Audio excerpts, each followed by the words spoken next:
Good afternoon. Welcome to today's Charity Village webinar. We will just wait a moment for everyone to join the session.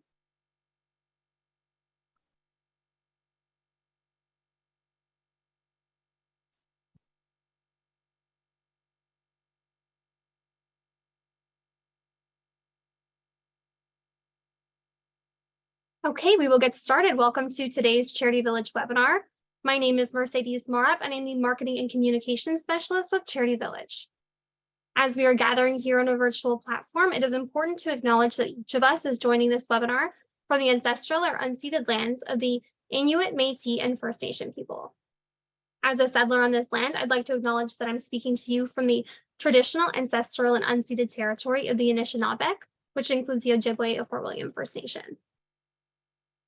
For those who may be joining a webinar for the first time, Charity Village is Canada's largest online job board for the nonprofit sector.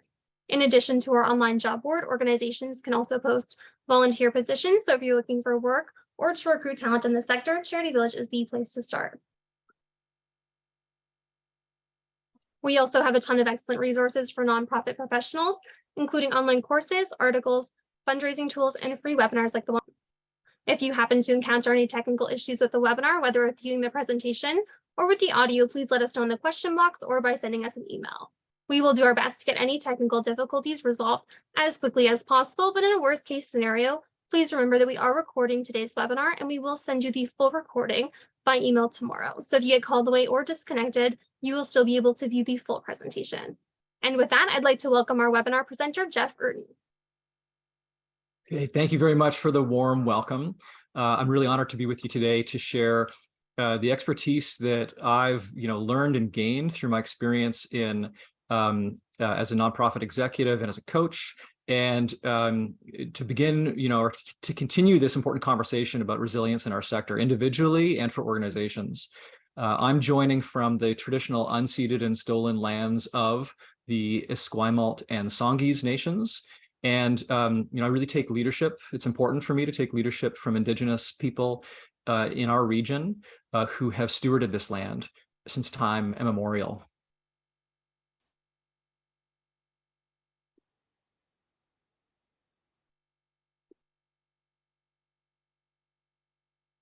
Hagia Sophia is an iconic cultural monument of Istanbul, Turkey. Some of you may have even been there.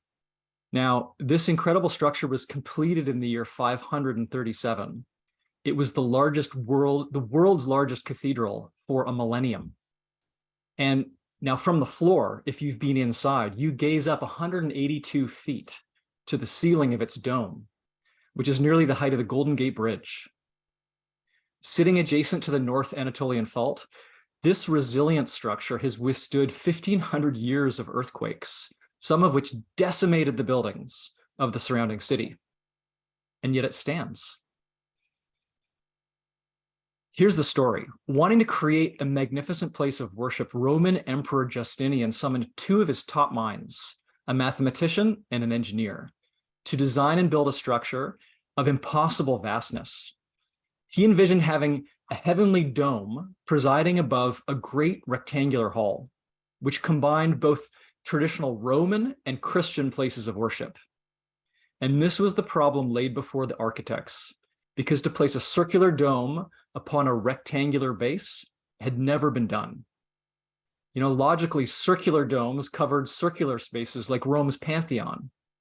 But Hagia Sophia's designers were called to invent something entirely new. And as a result, Hagia Sophia changed the history of architecture. Like Hagia Sophia, the concept of resilience is both daunting and mystifying. We want to get inside to understand it, to investigate what makes it up and how it works. So I'm going to empower your ability to lead purpose-driven people for resilience through demystifying this topic and providing actionable guidance. So let's go on a tour of resilience together. We'll approach it from a few different vantages to get inside this structure. We're going to deconstruct the term and then build it back up so we can discover exactly what it takes to master resilient leadership. So I'd like you to reflect for a moment on the image that first comes to mind when you say the word resilience. What image is it that comes to mind for you when you hear that word, resilience? For me, just by default, I see a man in a trench coat brandishing a black umbrella against like a shield, against an onslaught of horizontal rain. And it's sort of an image of a bracing for impact, right? Steadfast bracing for impact, a determination not to give in. Now, determination may well be an essential factor in one's ability to succeed through adversity. However, determination alone can prove brittle in the long run. How long might it take for the umbrella's material to yield to the storm's assault? Or for the hands gripping its handle to fatigue? So despite the role of grit in overcoming challenge, resilience is not synonymous with toughness. The term resilience originates from the Latin resilire, meaning to leap back, much as a flexible metal returns to its original form after compression. But for a person, or for an organization, or for a community, resilience is the ability to cope and thrive through adversity. So we've got to talk about adversity to understand resilience. And, I want to know, would you say that you and your organization have experienced any adversity in recent years? Right? It would be hard to deny that. And at least you can say we're in good company. That's why you're all here participating in this webinar. But even before the pandemic, nearly 2/3 of nonprofit employees said, I feel used up at the end of the day, which is one indicator of burnout or emotional exhaustion. And almost every one of those employees said they're unlikely to stay at their job. This is simply the nature of work in the caring and the social change professions. I offer that for a group of people who come to work for an organization or for a cause, because of their concern about the suffering of others, to then experience that suffering every day is inherently adverse. Our people are swimming in adversity. So we've got to explore this a little further. To understand adversity, we got to talk about intention, because adversity is thwarted intention. No intention, no adversity. And whether or not you're conscious of it, we've always got an intention behind our actions. Even if you're stretching out in a hammock on a summer day, you've got an intention, right? There's a reason you're there, to relax. So what's that mosquito buzzing in your ear? That's adversity. Without intention, we've got no context for adversity, and then neither for resilience. So let's talk about 3 key elements necessary for resilience, beginning from this starting point of intention. Here's a quote some of you may recognize. My intention is to acknowledge our past, be healing for our present, and passionate for a future where we work together lovingly. These are the words spoken by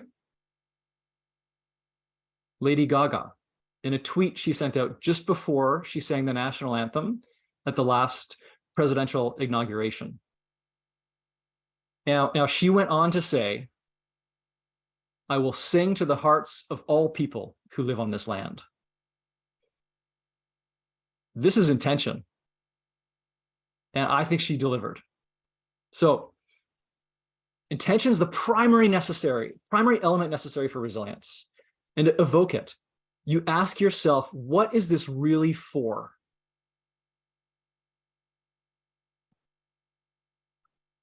Now, many of you will recognize Canadian goalkeeper Stephanie Labbé, who's now famous, at least in Canada, for her dominant role in securing Canada's first gold medal in soccer at the 2021 Olympic Games in Tokyo. Stephanie garnered attention not only for her performance in the game's final shootout, we were all there glued to the screen, but for the Cheshire Cat grin she wore throughout.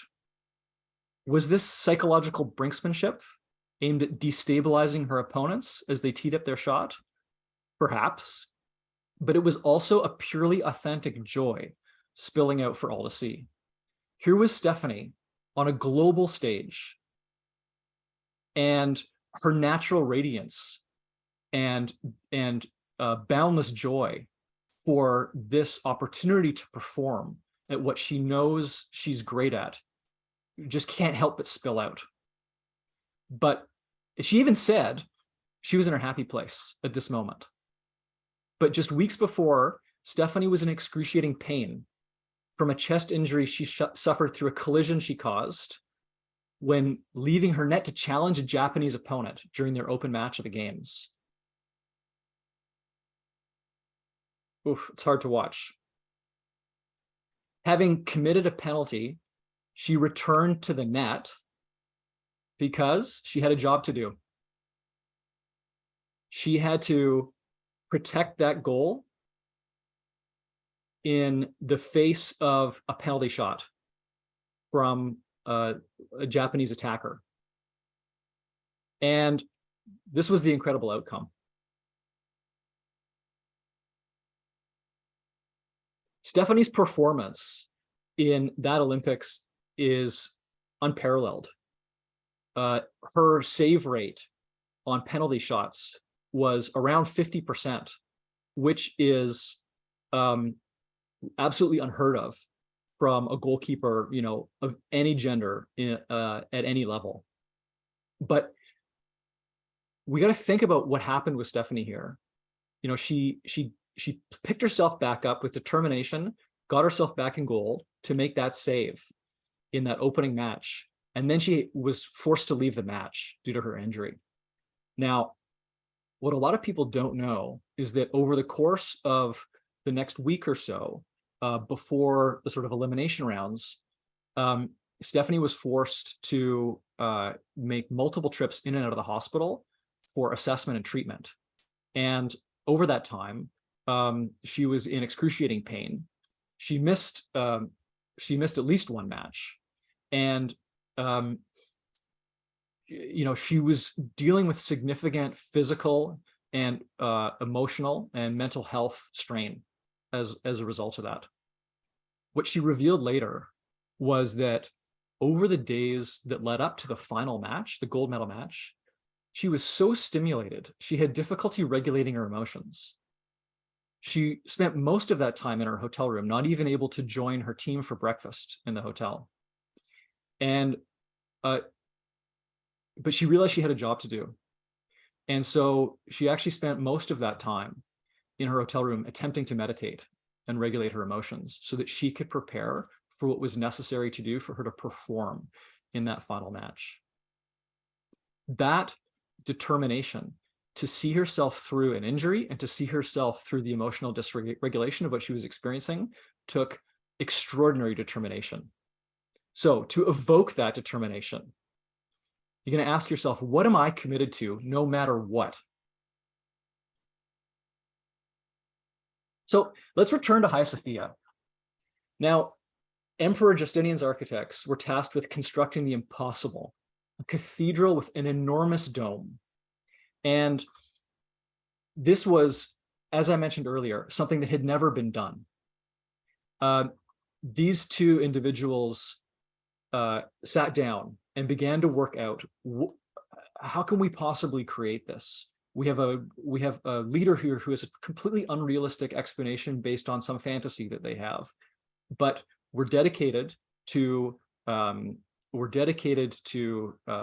this vision and to the citizens of this empire, and we will do what we can as professionals to see this through. They came up with a series of innovations that transformed the possibility of architecture. Here's the first one. They placed the dome upon 4 arches. Now, this seems like a totally absurd solution, much like trying to balance a teacup upside down on 4 beer coasters. I bet somebody here has tried something like that. Now, that actually proved to be part of the brilliance of their design. And then they added additional semicircular domes to adorn the remaining rectangular footprint. And I'll tell you why this was so important in a moment. Here's the second innovation. They invented new building materials. They created a completely new type of plaster to form the dome out of. And it was molded to be incredibly thin. That dome is only 1 brick thick all the way across. They baked the bricks that formed the arches at a different temperature, making the final product slightly porous and therefore lighter. And that allowed them to achieve the height necessary. And the third innovation, perhaps the most important, was they left window openings. You can see them there around the edge of the dome that supported the base of the dome. There are the window openings right at the top there. They noticed when they first constructed the dome that there were little fractures and fissures happening around that point. They observed that and they said, well, we need to adapt. If this is where the stress points are for the structure, let's just leave them open. So that's what they did. They created windows as part of their design, leaving those points naturally open. So these different design elements would ultimately prove to be the secret of Hagia Sophia's durability over 1.5 millennia in an earthquake zone. Engineers have now studied the structure and they've discovered that during an earthquake, the whole building flexes as energy transfers evenly across the dome and down its arches. This totally contrasts with the main form of architecture at the time, which was just to build with these enormous stone blocks and try to create the heaviest possible structure to withstand any kind of assault on it. So what Justinian's architects did is they created these innovations to allow for the flexibility for this building to sustain the adversity of earthquakes over time in its structure. They used determination, right? The determination to see this impossible vision through, and the flexibility to adapt based on what they were discovering as they designed and built the structure.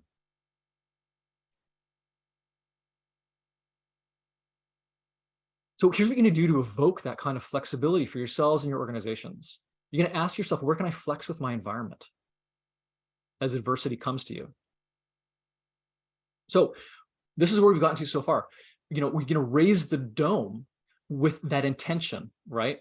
That belief that you have that what you're doing in your organization or as an individual is deeply important, right? That really matters.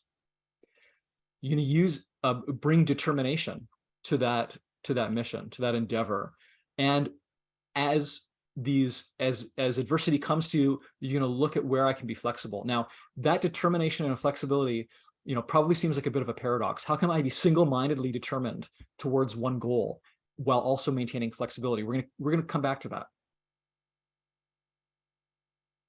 So hey, let's look at what organizational leaders can do in their organizations, right? We've covered some conceptual ground on resilience, but here you are with the leadership role in your organization. What can I do to foster resilience among my people as a leader?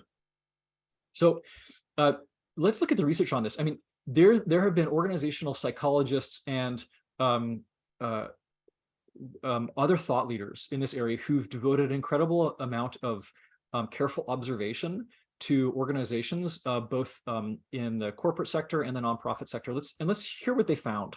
So Kathleen Sutcliffe and Timothy Vogel studied social organizations, actually mostly in the healthcare sector, and they found through careful observation that there were 3 main beliefs and practices that these organizations and the leaders, it was really part of the culture. 3 main things that were part of the culture of these organizations.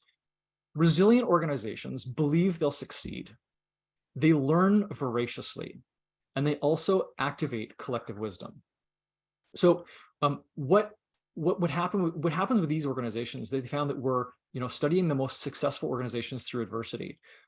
They would have a faith that they would prevail in their mission ultimately.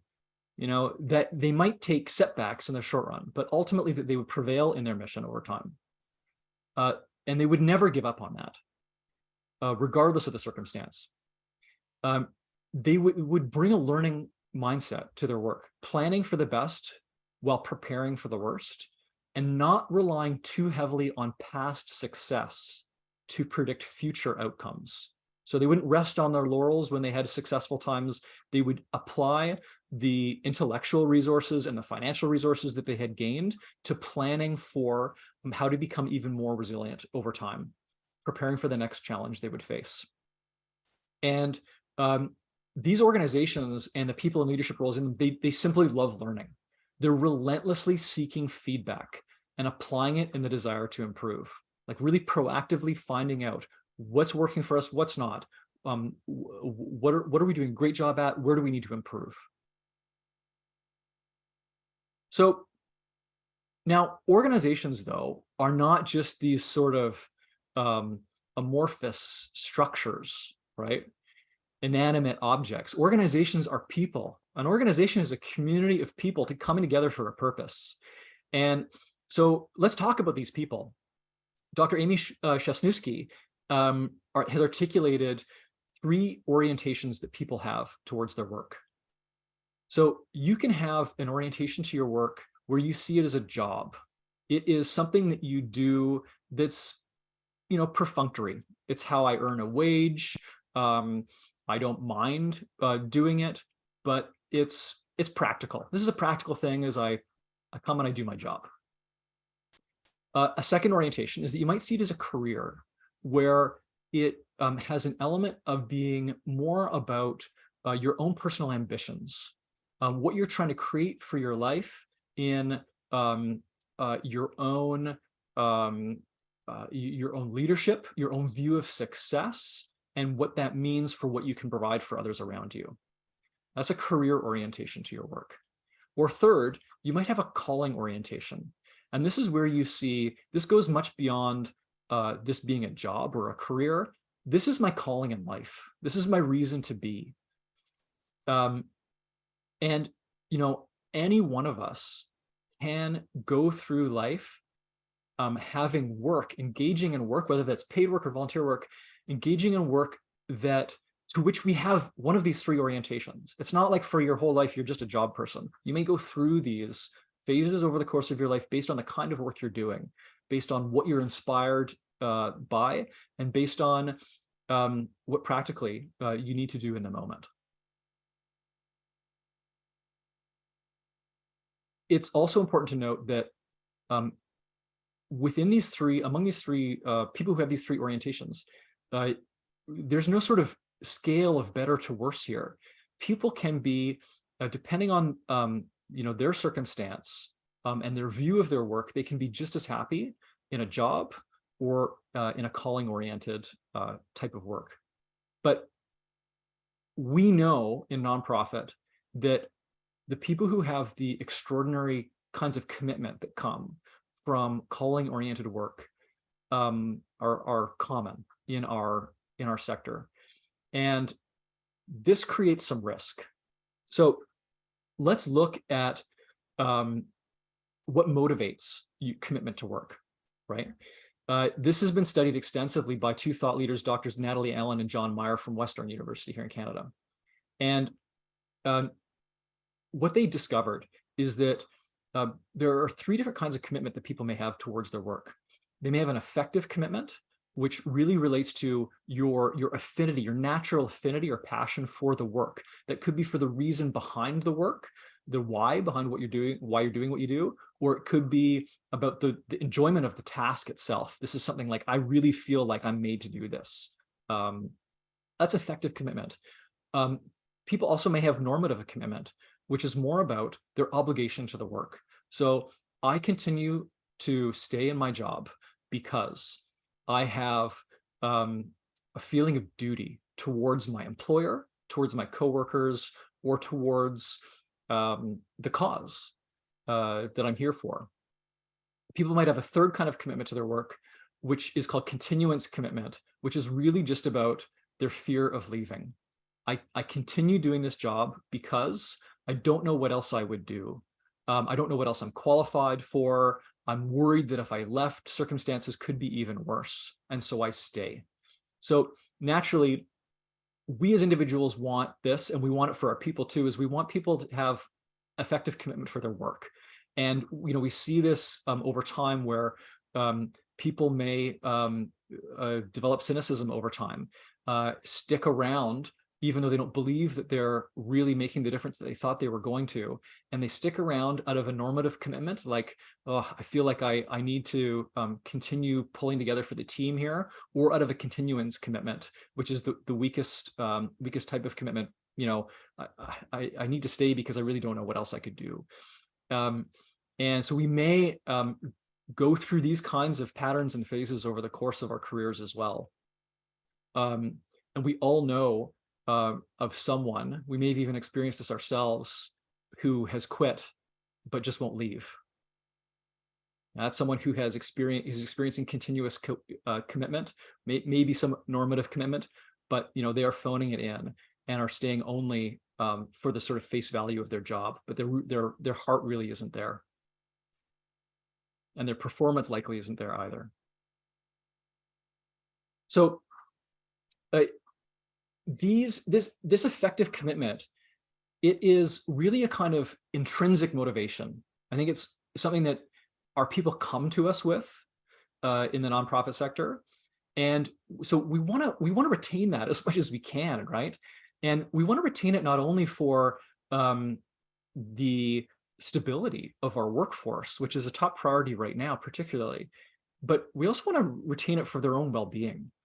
So Doctors Richard Ryan and Edward Deci are psychologists who are thought leaders in personal well-being, and they've identified having intrinsic motivation for your work being something that is essential for your personal well-being.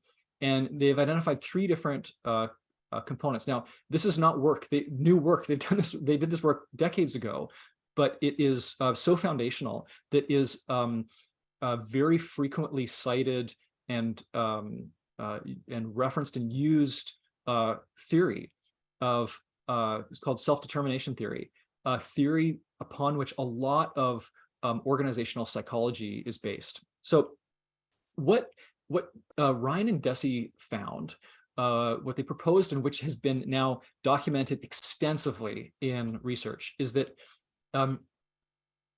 people need to have a sense of autonomy in their work, right? They need to have some freedom, some degree of freedom or say in what they do. They have to have an opportunity for competency. They have to be able to say, here I am, able to demonstrate my own competency, my own ability to do this work well, and to continue to learn, to grow my abilities. And they must have relatedness with the people they work for, relatedness with the people perhaps who are beneficiaries of the cause, relatedness to the mission of the organization. They have to have that relatedness and connection.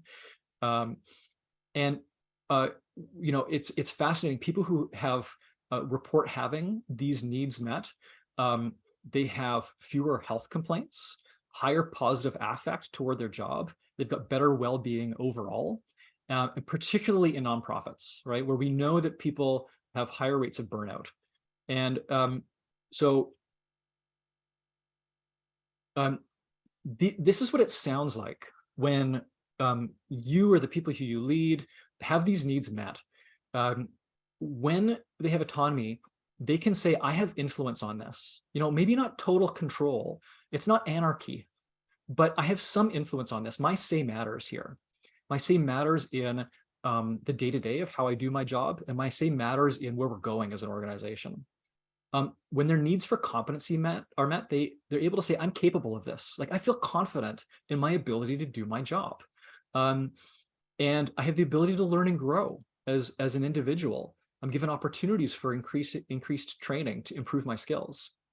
And they also have that relatedness. They can say, this matters beyond me. I really know that. I know that what I'm doing, it brings me a feeling of connection and community from the people I work with, the people I work for, and the bigger cause that we're up to here.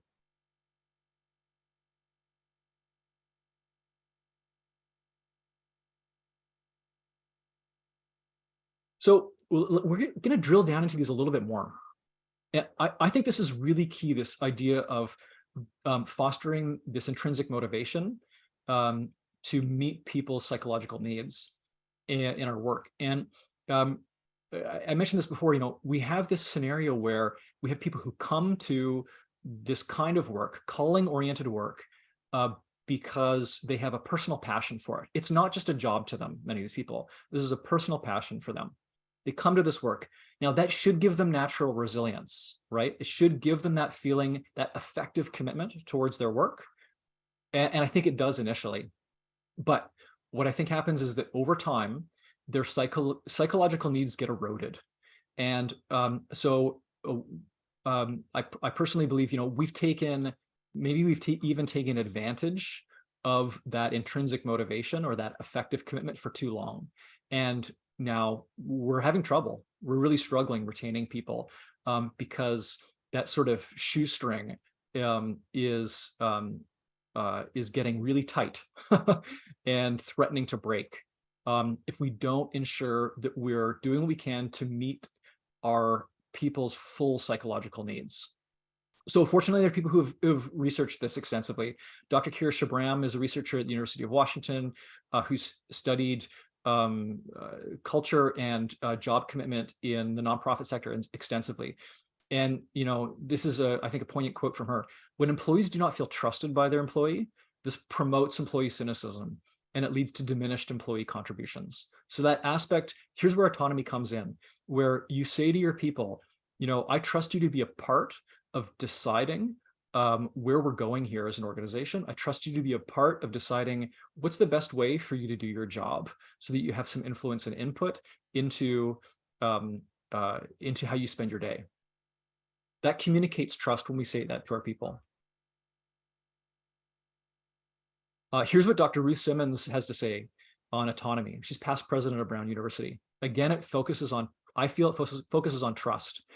She says, I always tell the people I hire that I don't hire them because they're able to follow the rules. I hire them because they have good judgment. So this is a quality that we're looking for, and it's something we want to communicate to our people as leaders. We want to communicate to them that I'm not hiring you as a rule follower. Yes, there's a structure here that's part of how we have to conduct our business. But what's most important to me is that I can foster your self-reliance as an employee because I believe you're someone who has good judgment. Okay, competency. This is the second key psychological need. 70% of nonprofit employees value professional development, and yet 43% say they're not getting enough, right? So, and that makes sense. I think every human being wants to develop. Maybe nonprofit employees more than others, perhaps because we're so dedicated to our work. It really matters to us on a deep personal level with that calling orientation, right? So people really value being good at what they do in this sector because it's so deeply personal to them. And because I think they want to ensure that they're doing the highest quality work for the beneficiaries of the work. But people say they're not getting enough. And this is an ongoing struggle in the charitable sector, I'd say, where we underinvest in professional development training. I've seen statistics that show that we spend, less than a quarter as much on professional development training for our staff as in the corporate sector. And one more thing I'll say about that, though, is, and I know it is not a simple thing to carve out space in a budget for these kinds of people development initiatives in general, and particularly for training, because it doesn't seem as closely connected to the mission. And I think, but I don't know how emphatic. I don't think I can state this emphatically enough that over time, investing in those fundamental people-oriented, making those fundamental people-oriented investments is what will continue to bring you your mission results over time. It's not a short game, it's a long-term investment. And I think what we're probably seeing over the last couple of years here, particularly with turnover issues, is that perhaps we've underinvested in that over time. And so it's time to rebolster our ability to support our people's growth over time. So the third key psychological need is relatedness. Dr. Robert Quinn studied organizational leaders, mostly in the business sector, but also in some nonprofits.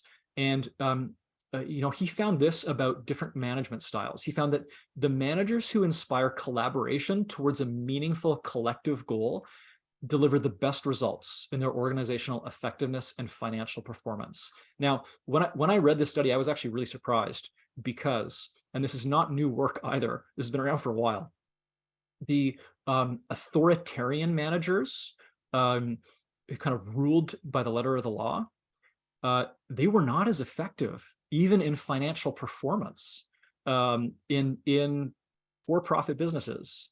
It was the collaborators. He termed these kinds of leaders with a people-oriented collaborative label. Okay, it was the collaborators who fostered that collective collaboration among their team, and then in cooperation with other teams, they were the most effective, both in the results that they got in their for their organizational, the sort of organizational unit performance, and the financial performance.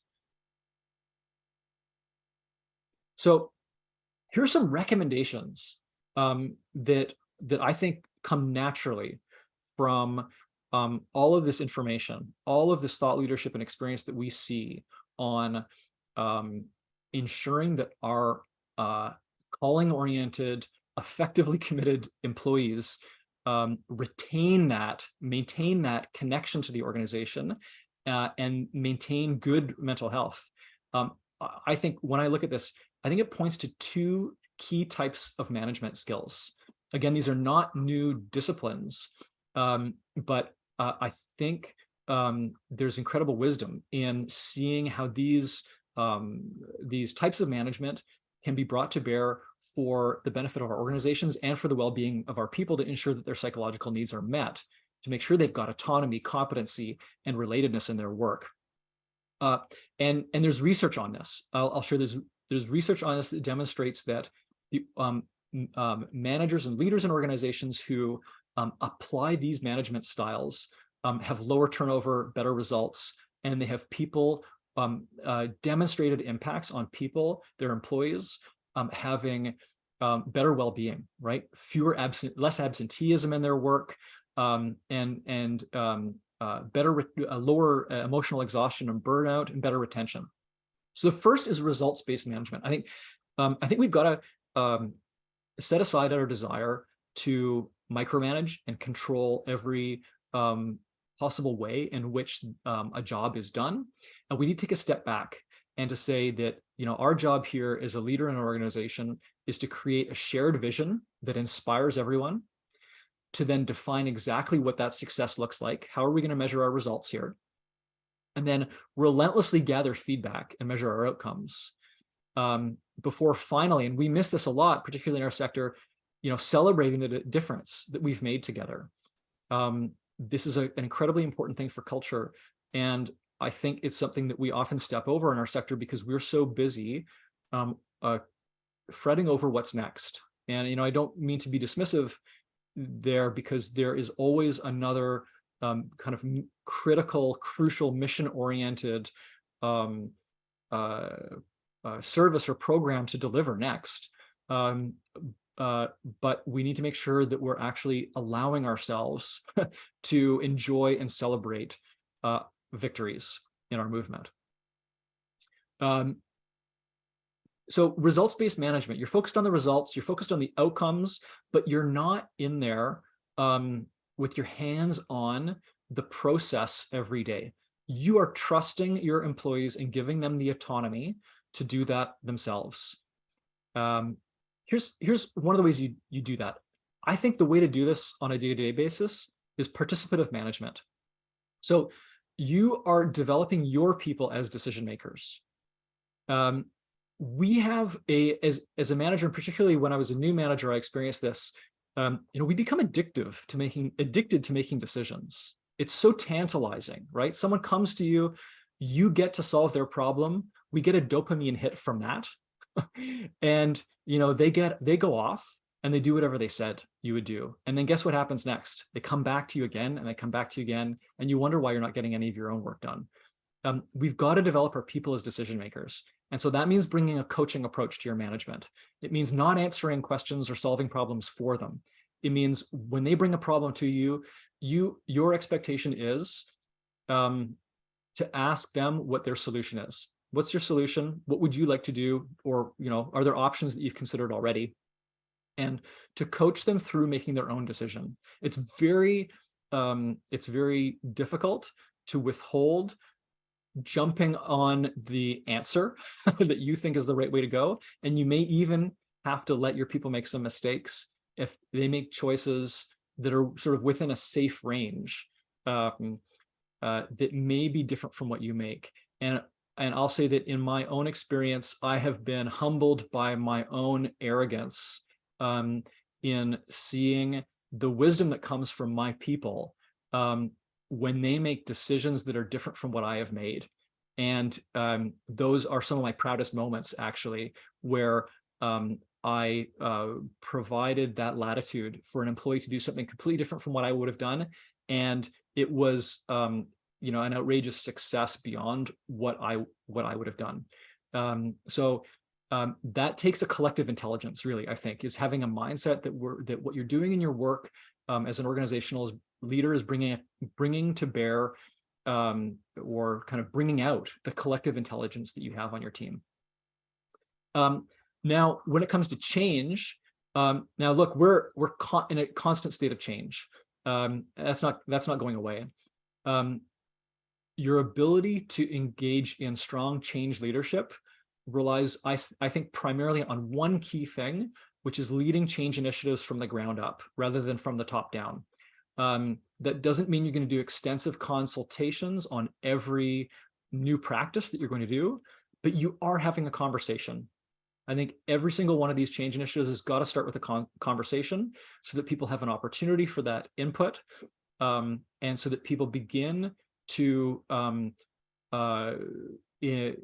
gain buy-in for a change that might be coming, so that they can see a part of it, and so that they can transition successfully through a change to actually adopt a new practice, a new practice, a new habit, a new policy, and put it into place.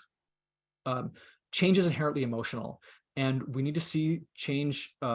And I use the term change leadership rather than change management. I think we need to see change leadership as sort of a coaching approach where we help guide our people through an inherently emotional transition. Okay, there's a grieving process here of letting go to an old way of doing things and to embracing a new way of doing things.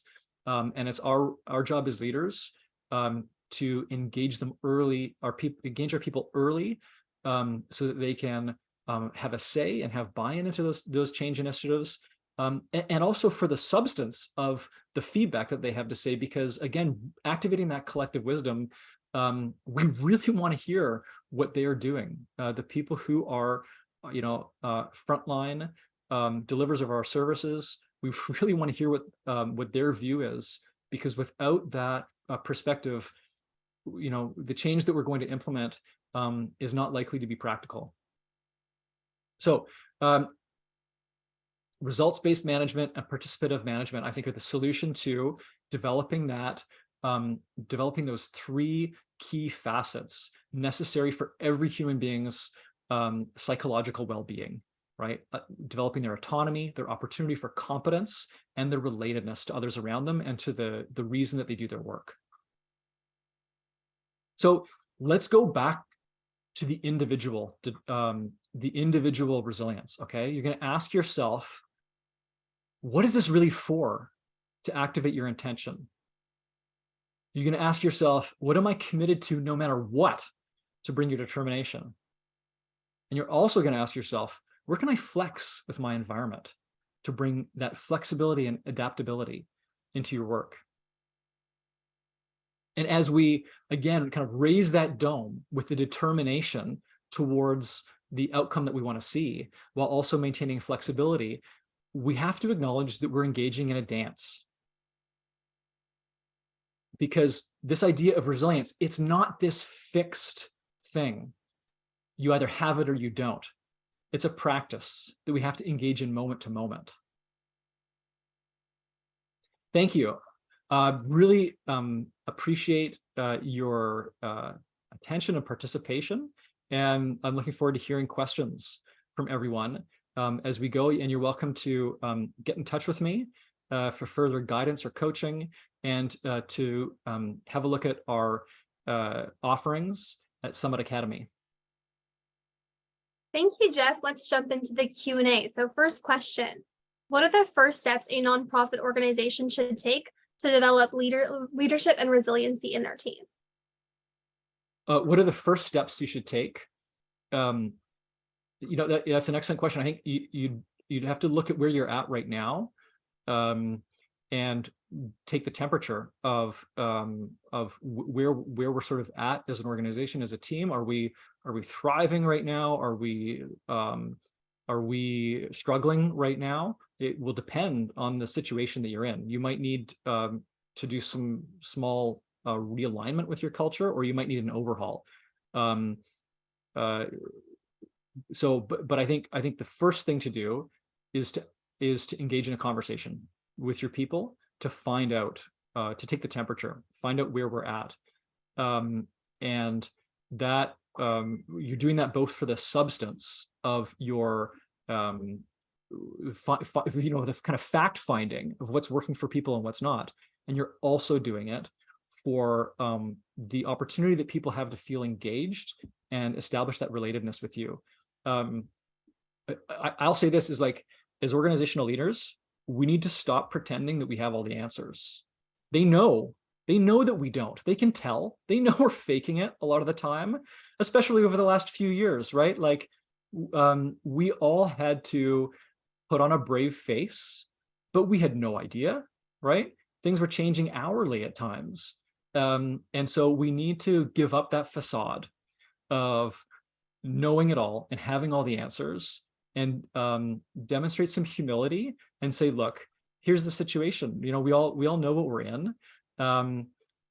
Here's what I know, here's what I'm confident in, and here's what I'm not. And I want to talk to you about what it is, what your experience is right now. Let's talk about what everyone's experience is right now, so that we can fill in that gap of what I don't know as a leader, or what we don't really know collectively as an organization at this point. And then that's the flexibility, so that you can redefine. Maybe we need to course correct on our intention or how we're going about delivering it. So start with a conversation. Thank you. Will you please talk a bit about the high levels of burnout we're seeing in the sector, and what should nonprofit leaders know and how to combat this?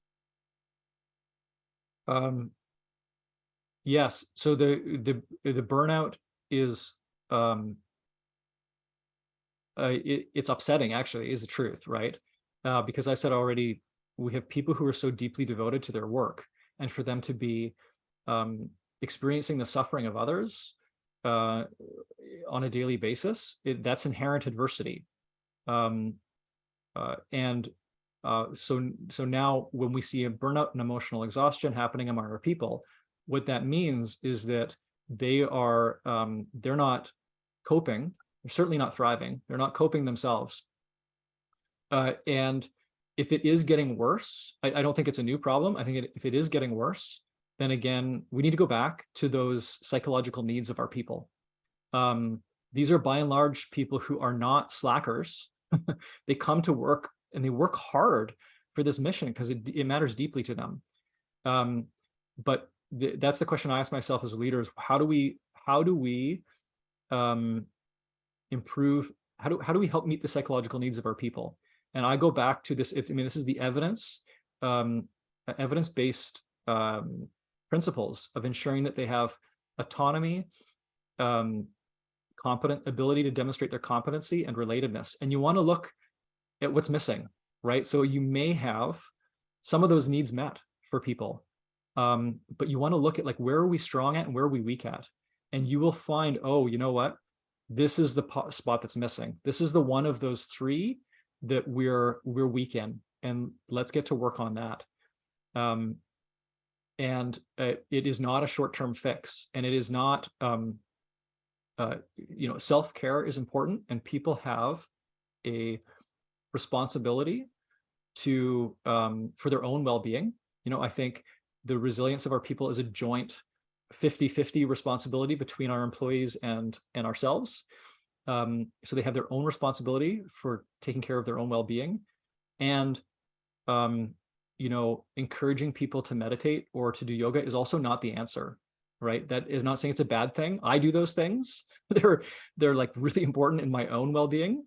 But as an employer, to only promote self-care measures for people to take on their own, without addressing underlying fundamental structural and cultural things in your organization that are simply not working for your people, is disingenuous, and it will probably backfire. So they've got to do their job, and you can help support them in ensuring that they have well-being. And you also have to do your job as a leader in the organization and ensure that the structural things are in place that allow your people to thrive. Given the research you shared about people's psychological needs at work, what should leaders know about inspiring and supporting their staff? So what's one of the most important things for leaders to focus on? So in inspiring and supporting our staff to motivate them, that's sort of what I'm hearing there. I think, there's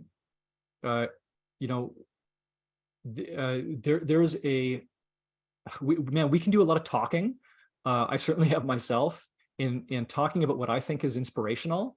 But I also believe that real leadership comes from listening first. And so, I think the most powerful leadership in society comes from people who have listened carefully first to what really matters to people, and then who speak with intention and to create a vision for what's possible for your organization's impact, or for the kind of workplace culture that you want to have. But it has to start first with listening. Without that, it can become sort of leadership isms, like sounding like a leader, saying the kinds of things that you think a leader is supposed to say to motivate or inspire your people. And look, we've all had to do it over the course of the last few years at times, just to sort of, oh man, we got to get through this. What can I say to like give people some hope? And yet it won't last without a more authentic engagement with your people to understand what it is that really motivates them, before speaking inspirationally about to kind of rally your people together towards something that matters to them. Do you see employee engagement surveys as a good way of getting a sense of where your staff are at? Can you say that one more time? Was it surveys? Yeah, so the employee engagement surveys, an individual is asking if they are a good way of getting a sense of where your staff are at. Yeah. So employee engagement surveys, it's a great opportunity to begin engagement with people. There's a couple of caveats I see from my experience. One is that if you're going to engage your people, whether it's through surveys or conversationally, you got to be prepared to follow through on it. So if people tell you loud and clear in the employee engagement survey that there are certain things that they're unhappy with that aren't working for them, you got to be prepared to address those things. And so, I have seen an employee engagement survey going out, and then no one ever hears anything about it.